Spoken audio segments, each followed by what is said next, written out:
জবা গাছে প্রতিনিয়ত ফুল পেতে এই 6টি কাজ অবশ্যই করুন। 1 বছর অন্তর অন্তর অবশ্যই নতুন মাটি দিয়ে গাছকে রিপোর্ট করুন।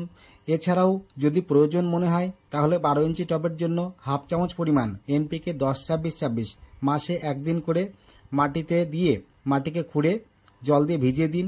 তাছাড়া গাছে যাতে মিলিবাগ কোনোভাবেই না আসে তার জন্য কনফিডার মাসে একদিন অবশ্যই পড়ন্ত বেলায় স্প্রে করে রাখুন 1 লিটার জলের জন্য 1 থেকে 2 ml পরিমাণ। এছাড়াও গাছের পাতা যাতে কখনো কুঁকড়ে না যায় তার জন্য কাকা নতুবা সুপার সোনাটা যে কোনো একটি 1 লিটার জলে 1 ml মিশিয়ে পড়ন্ত বেলায় স্প্রে করে রাখুন।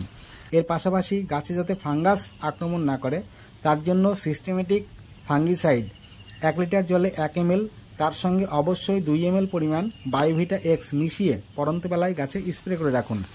আর সবার শেষে বলি অবশ্যই মিরাকুলান নতুবা প্লানেফিক্স 1 লিটার জলে 1 ml মিশিয়ে স্প্রে করুন।